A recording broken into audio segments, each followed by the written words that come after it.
Welcome to P&G On the Clock. I'm your host, Steve Goodson, joined by my co-host, Preston Kell. Preston, you all right, David? Yeah, I'm doing great. Good. We've got a packed 30-minute show covering the biggest sporting events that occurred during the past week, from Super Bowl 60, which is set now and be played in a couple weeks, to and will actually be a rematch from 11 years ago. So how old are you, 16, 17? 18.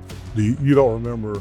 I was not old enough to be watching. Not old enough. We got some college basketball stuff, both good and bad, which the bad is some eligibility stuff with a player. So we're going to jump right in. Yeah. You ready? Sure. Something different this week. What we're going to do, instead of having the clock countdown for the last 5 minutes, I'm going to start the clock right now. So here we go. And you'll hear that sound when we're done. So there it is. There's the countdown, 30 minutes. So Super Bowl 60, Patriots, Seahawks. It's set February 8th, Levi Stadium. Rematch, like I said, from Super Bowl 49, 11 years ago. Let's start with the AFC Championship first. Yeah. 10-7, snowstorm. Ugly game. Yes. 86 yards passing, Drake May, but he did score the only touchdown on the 6-yard run. Their defense forced 5 turnovers. So what's your quick take on the Patriot team? I think that defense really is showing that maybe they were a little bit underrated coming in. Some silent assassins. Maybe I think the big thing that everybody kind of associated with the Patriots was how good Drake May was playing, and how he's obviously an MVP finalist now. Really, the defense kind of showed up and was like, "Hey, we're really good too. We want to shine a little bit too." So they showed out to where Drake May doesn't have to have the. He doesn't have the 300+ yard game every. That's yeah. Exactly. That's what I took. That's what I took from it too. Mike Vrabel got to be considered coach of the year. Last year, 4-13. Yep. This year, 14-3, potentially Super Bowl champion, trying to become the first person to win a Super Bowl as both the player and head coach of the same team. Oh wow! No one's ever done that before.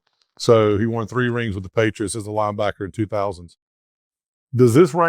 How does this rank in the history of coaching turnarounds and jobs? I mean, off the top of my head, it has to be if it's not the first, and I'm just not thinking what could possibly be at first. It has to be up there. Yeah. I mean, I really don't think people were really giving the Patriots to do anything this season, let alone not make the playoffs at all. And all of a sudden they're 14-3 and coming out of the AFC as AFC champions and now have a strong chance to win a Super Bowl. I mean, that's whether they win it or not. I mean, that half of the right first season. Coaches make a difference, even at this level. Yep. I mean, I can't remember the guy that was a coach last year. I know he played linebacker. He played linebacker for the Patriots, but coaching makes a difference. And of course, some coordinators are just better off being coordinators. Mm-hmm. Josh McDaniels tried to be a head coach. Didn't go too well for him, but he's kind of back in his comfort zone with he does. With a good quarterback. Yes. So let's move to the NFC. Seahawks, Rams, great game, 31-27. Sam Darnold went crazy, 346 yards, 3 touchdowns. And yeah, I know. They both went. He threw 3 touchdowns and no interceptions. Normally, he's good for an interception a game. None. This is huge because during the regular season, he threw 6 against the Rams at 2 points. Is this? we talked about this on 2 Minute Six Pack with the Panthers. I mean, how are the Panthers? How are the Vikings? How are they? The Jets? It was the Jets. He got dropped off. Yeah. How are they feeling right now? Look at Darnold, and is this kind of Darnold saying, "Hey guys, this is me"? I mean, yeah. I think you can make the argument for both the players and we kind of just said it about the coaches and the fact of maybe it won't work somewhere at one place, but then you kind of go to another place and all of a sudden things turn around and you're able to do a whole lot better. And we're seeing that with Sam. Like, sure, he did do good with Minnesota great last year. He earned a payday with Seattle, but now he's kind of just in his environment, in that West Coast environment. And I mean, he's stepping up in the big games. And I think that's the biggest takeaway for Sam Darnold, let alone anything. It's just he's able to now be the first top 5 pick that we were all looking for like 7 years ago. It's just crazy, the change of environment. Yes. Baker Mayfield, change of environment. I mean, Well, once everybody gets out of Cleveland, they seem to be better. So let's go back to the quarterback, the other side. Drake May, 23 years old, second youngest QB to start a Super Bowl behind Dan Marino. Of course, it didn't turn out too well for Dan. He's a finalist for the MVP, Offensive Player of the Year. Some point in time in the game last week, he hurt his shoulder. It was on a scramble. So we're hoping, at least I am, because I'm a Drake May guy, Carolina guy. Oh, yeah. We hope that he's good. Seattle, He is playing. He is playing. They did say that. So Seattle is still, they're opening as a 5-point favorite. They opened as a 5-point favorite. We've talked about the quarterbacks. We talked a little bit about the Patriot defense. Seattle's defense is nasty. So which defense wins this game? Cleveland's playoff dominance defense or Seattle's, they're the number one scoring defense in the league? Yeah.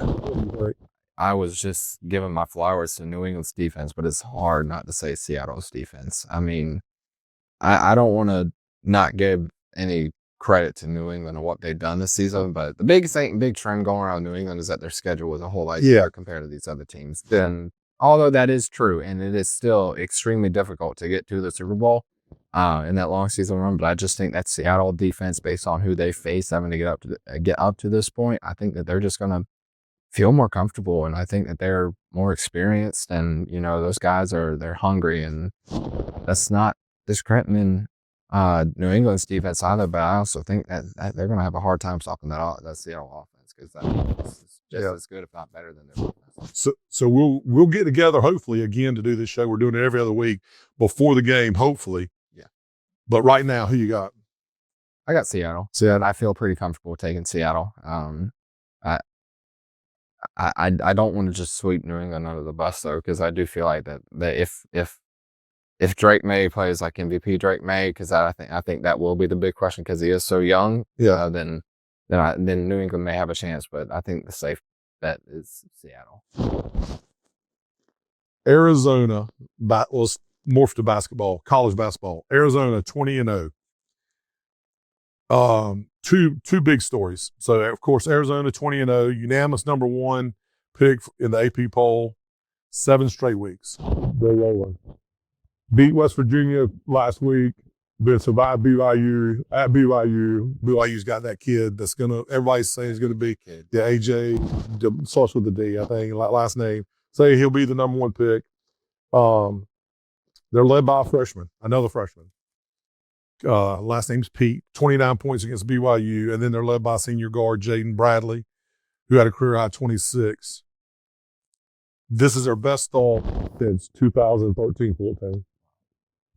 We think they can stay perfect in the Big 12 with what they figured out right there with Kansas and Texas Tech coming up. So what are your thoughts?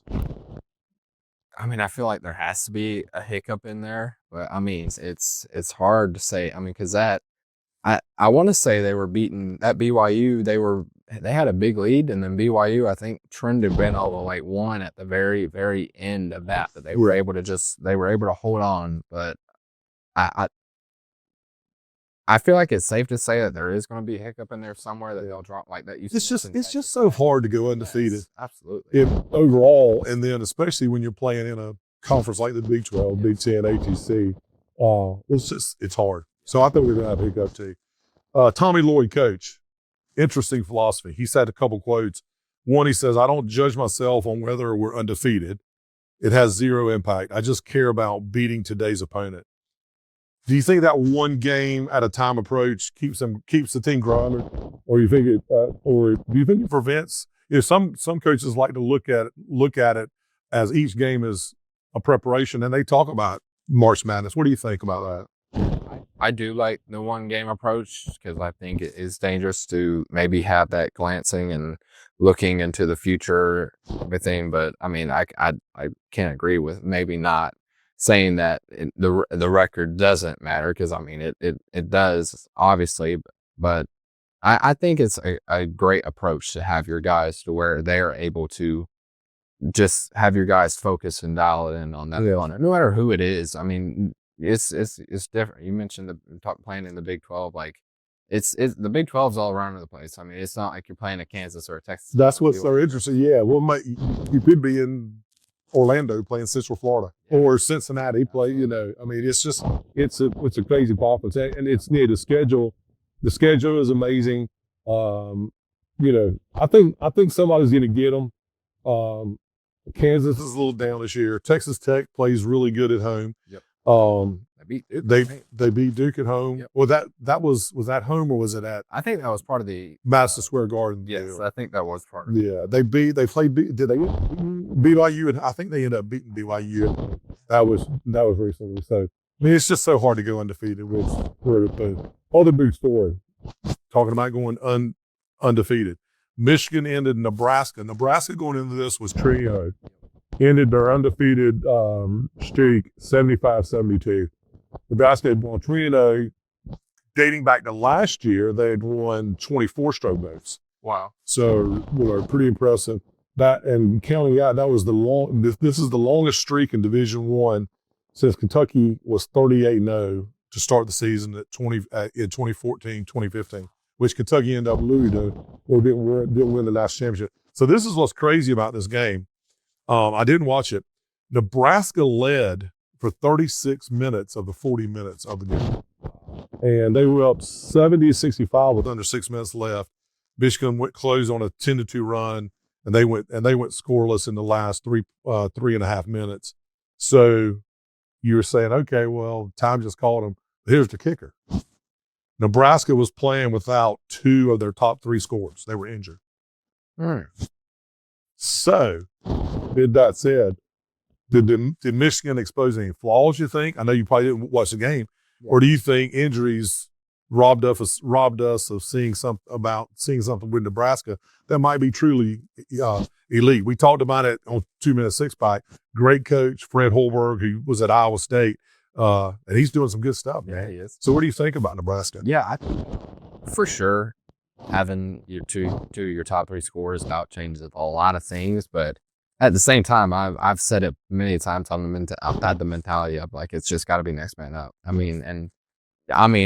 wouldn't expect, like, if that guy's a 5-star, I wouldn't expect a 3-star or 4-star, whoever it is, coming off the bench and being able to have the same abilities. But at the same time, you know, we got to be, I would be telling my guys, like, we got to be able to pick up, like, kind of, you know, stay on that same track. And I mean, Michigan's very, very good basketball team. The fact that they were able to, you know, be in that position the whole time says a lot, you know, but I think that's just, you got to give Michigan credit for, you know. And that's a follow-up, and so that's a follow-up, great lead, and that's a follow-up question. Does this tell you something about Michigan and their mentality? Because they, up until a couple of weeks ago, if I'm not mistaken, they were undefeated, yes. And then they lost a game, or at least one game, I know. So what does that say about Michigan? Of course, they've got the most hated point guard in the country who left Carolina. Well, we're biased. Yeah, we're biased. But anyway, what does it say about Michigan? Yeah, I think, so looking at a team like Michigan really shows how impactful the NIL is, and the fact of, like, it's so easy to just change the script and rebuild your team after that. That is a very experienced Michigan team. And you know what? I mean, that's good for Michigan going out and, you know, using the resources and everything. But, you know, I think that that type of game is what you really have to show high school guys, like, hey, like, just because you maybe lose 36 out of the 40 minutes, like, as long as you're staying with the Spears and everything, you never know. I mean, as long as you're just staying right there with them, you can pull off some magic. And obviously Michigan was able to, you know, stay right there and pull ahead. And maybe that's where that experience comes in late in those games, or where they're really able to, like you said, get to that 10-2 lead and pull away. So this creates an interesting deal in the Big Ten. Michigan, Nebraska, Michigan State, all 91 in Pauper. Michigan and Michigan State play Friday night. So one of them will have a second loss. The Big Ten's wide open. I mean, and we hadn't even talked about teams like Illinois is a good team. I'm trying to think. I don't watch a lot of Big Ten basketball. Not bad. Ohio State's okay. Iowa has had good teams in the past, but it seems, yeah, Purdue. I mean, we're forgetting Purdue. Purdue was preseason and top AP number 1. Yeah. So Big Ten's tight, man. So, but it seems to be wide open. Who do you think comes out with saying the Pauper's favorite. It's really hard not to say. I think that like I literally how I just explained it, the experience and everything. I think that's what gets them over the edge and gets them over the humps. And that performance that they have against Nebraska, I think, really just tells me what this team is about. If I like you ask me right now who I had to pick, I'd pick probably Michigan. Sure. All right, shift gears. Staying with NCAA basketball, but this one's crazy. Charles Bendico, I guess that's how you can say it, and his eligibility call. We talked a little bit about this on 2 Minutes Six Pack Sunday night. Wild eligibility story. So he played at Alabama from 21 to 23. Then he left to go to the NBA, pursue the NBA. Didn't get drafted, signed as an undrafted two-way player with the Spurs, spent 2 years in the G League without ever playing a game in the NBA. Decides he wants, with all this NIL money, decides, hey, I want to come back and make more money because I'm sure he can make more NIL money than Julius. Yeah, contract. Yeah. So he wants to come back. NCAA says no. So the DK sues in a Tuscaloosa circuit court. Convenient. Yep. And the judge, convenient, who alongside with his wife is an Alabama donor and booster, grants a temporary restraining order, allowing her to grow. Go to question, Preston. Is this a conflict of interest? I mean, yeah. I mean, yeah, right. Duh. I mean, it's absurd. It really is absurd. But I mean, I think that just speaks of the day of basketball that we're in now with college and everything. I mean, it's easy for fans like us to look at it and be like, no, obviously you shouldn't be able to do that. But for them, these players will fight for every little thing. We're not just seeing it with basketball. I mean, we can talk for 20 straight minutes about that Duke quarterback, and that's it. Oh, wow. All these different situations. Which that'll be a great topic Sunday. Oh, yes. Yeah. Sure. Is that a place and time? So let me go on because I'm just several questions about this. So it gets messier. The NCAA has a policy and has stated we will not grant eligibility to anyone who has signed an NBA contract, including a two-way contract. But earlier this season, they granted eligibility to James Najai, I think that's how you pronounce it, at Baylor, who was actually drafted by the NBA and is under contract with the New York Knicks. So I'll go ahead and expand on that a little bit more. So Bendike's lawsuit claims there's bias against American players because the kid that re-upped with Baylor will be an international player. So he says international players with professional experience will be routinely cleared while Americans with similar backgrounds face denial.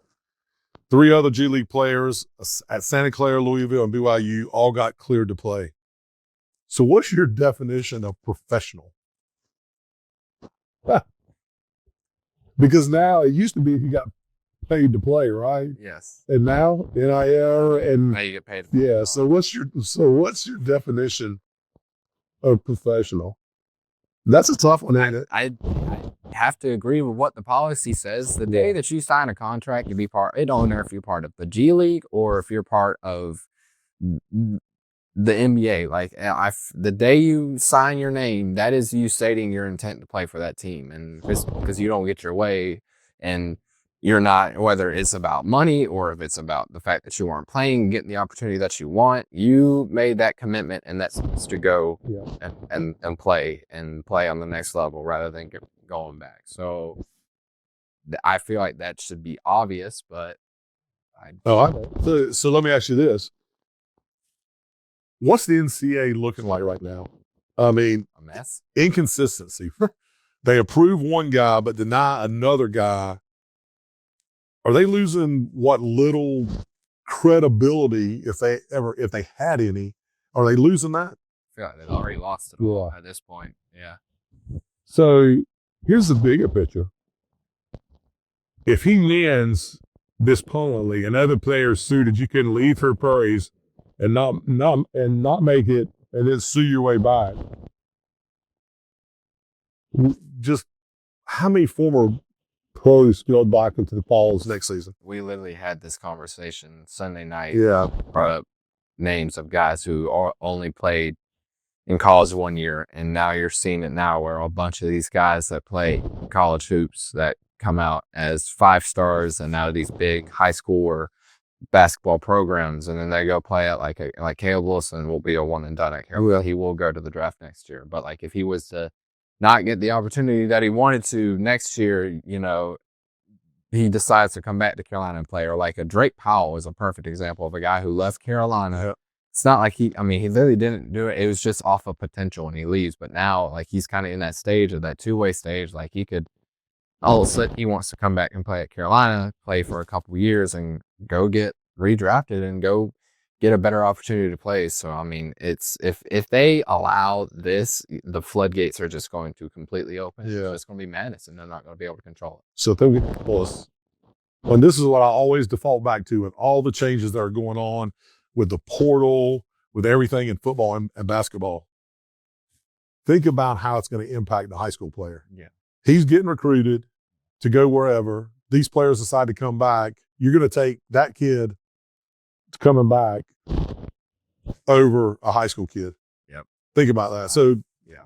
I mean, what do you, I mean, thoughts? I've had conversations with people who have come on my interview. Yeah. You got some of your best friends are playing high school athletics right now. Yes. And I'll throw his name out, which he just committed to Midland, but the JJ Gula, who just run for 3,000 yards and was the leading rusher in all of North Carolina, it screws up guys like him because now he's having to wait back this whole time because all these schools are doing all this recruiting processes and everything. And realistically, 10 years ago, he could go play at a low D1 somewhere, Charlotte or App State maybe, or somewhere like along those lines. Yeah. But now that these colleges have the ability to throw up money at somebody who was playing like a D2 football, was playing really good there, or grab they've got that film. They've got that college film. Just go grab somebody rather than getting the guy from high school. And it really screws up those guys in high schools to where now and you know, I mean, good for them. They're still getting scholarships to go play somewhere. And, you know, JJ just said, you know what, that's just another obstacle. And I mean, he gave a great answer. He's like, I can just go play at a lower college somewhere, prove myself there, and then go transfer to go somewhere big because that's what everybody else. Unless you're upper 3-star, 4-star, 5-star, you got to be a freak. Yeah, that's going to be your path. Yep. So the NCAA is calling for Congress to get involved. Federal legislation. Should Congress intervene or should the NCAA try to take care of this? Congress should just tell them no. Yeah, just handle it, Rob. Handle it. Yeah. So last question on this subject, and we'll move to the last topic. Final thought on this.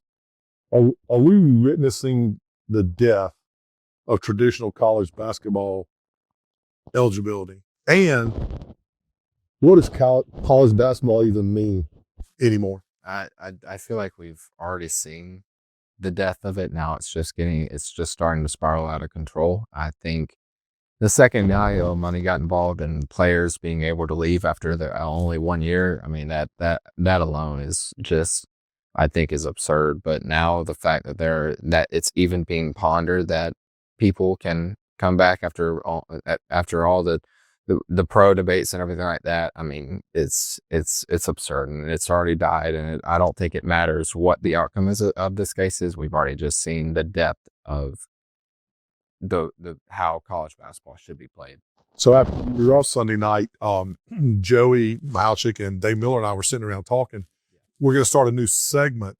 I don't think you were here. I think you had left. We're going to start a new segment called "You Heard It Here First" on 2 Minute Six Pack. The fake news segment. Yeah, the fake news segment. Were you here? Were we here when we were talking about that? Started our own little thing. Yeah, we started our own little thing over there. Jackson, yeah. So did you hear the one we're going to start this week? Y'all were talking about it, but LeBron James has 0 years of college experience. He's going to go play. He's just going to play in the NBA. Yeah. He's going to declare him and Bronny are going to go back somewhere and try to play because he's still got 4 years of eligibility. But that's still fake news, and you heard it here first. So, okay, last topic. And this one came out of the blue the last couple of days, and I'm totally miffed by this, man. Shadeur Sanders, Pro Bowl selection. Shadeur Sanders, Cleveland Browns rookie quarterback, is named to the AFC Pro Bowl roster this week. replacing Drake May, who obviously could play the Super Bowl. Sanders is the first Browns quarterback to make a Pro Bowl since 2008. He's the first fifth-round selection to make it since Puka made it from the Rams a couple years ago. So that's legit. Here are the stats. 7 starts, 3-3 record, 56.5% completion percentage, 1,400 yards in 7 starts. That averages out, to my mind, 200 yards a game. 7 touchdowns, 10 interceptions. This straight out, dude. This is a joke. If you would have asked me as soon as it come out, I would have said yes. But now that I've had time to ponder, and I saw a video of somebody really explaining how this works. So the way that the Pro Bowl does work is they send invites out to players. Yeah. And obviously you mentioned Drake May is not going to be able to make it. Trevor Lawrence with the Drew. Yeah. So he took his spot. He declined. And you kind of just, you're looking at all the other AFC quarterbacks, and a lot of guys are dealing with like injuries and such, and a lot of the guys are just starters who maybe got replaced. And whenever you whittle it down, and you know, you're probably thinking about like guys like probably like Joe Burrow and Lamar Jackson and like a CJ Stroud who just came off of a horrendous game. So they passed. They didn't ask Joe Burrow. They didn't ask Aaron Rodgers. They didn't ask CJ Stroud. Yes. Or Tua.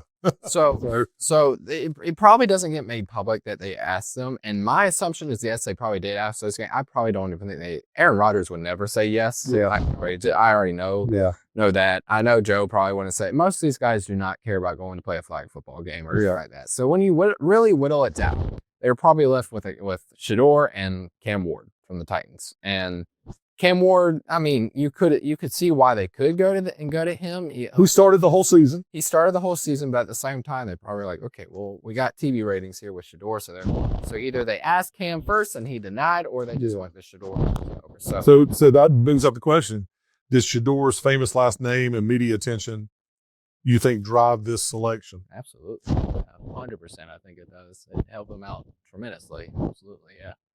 So at the beginning of the season, he was the 3rd string quarterback behind Joe Flacco and Dylan Gabriel. Became the starter in week 11 when Gabriel got a concussion.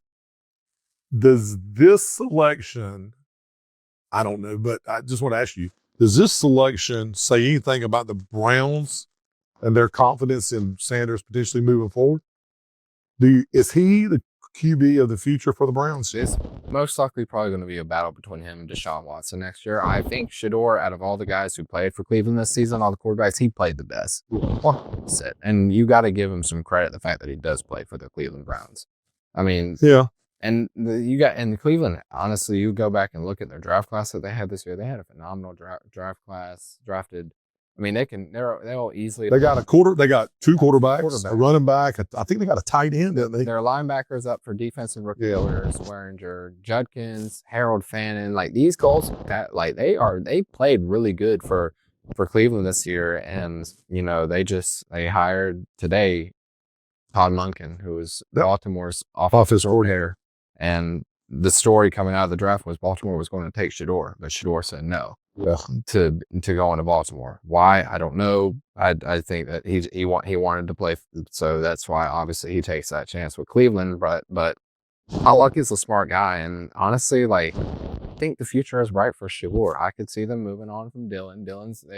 I think they wanted to see. I think they were going to see. Okay, who's going? They took both of them, and then they were going to see who hashed it out. Whoever we don't feel the most confident about, we'll ship you off, get some capital, and you know, Dylan, they will get you. Like he'll probably get Pitt and trade for 4th, 3rd round pick, and NFL will gladly take that, or Cleveland will gladly take that. But now that Deshaun Watson's healthy, and then Shadeur, the way that he ended his year off, I think that'll be the quarterback battle, and I think it is. I think the future's bright for him as long as Cleveland's going to. And I know it sounds silly to say this, but if Cleveland will actually be able to give him support, and with this new system coming with their new head coach, and if they're able to keep drafting well like they did this past year, think the future can be bright for Cleveland. So true or false? And this isn't on here, but I just thought a bit. Yeah. True or false? The best thing to happen for Shadeur Sanders was Stefanski getting fired. Stefanski getting fired. I say true because I still think he was a big Shadeur fan, man. I would say true for right now. Okay. I see why people say Stefanski wasn't a Shadeur fan, but at the same time too, if he wasn't a Shadeur fan, they wouldn't have drafted him in the draft. And Okay. and I understand that probably wasn't his choice to make, but he does have the hearsay. And Stefanski is an offensive minded coach, and I think if he hated him as much as some people try to make it out to be, he wouldn't have drafted him, but he did, and he got Shadeur off of running. And even though he got fired, he's going to get his chance somewhere else, and Shadeur is going to get a chance to shine under a new system. Last question. Does this diminish the Quavo's credibility, even if it had credibility, even further? Yes. And that's it. Good show, brother. Good to see you guys in a couple of weeks.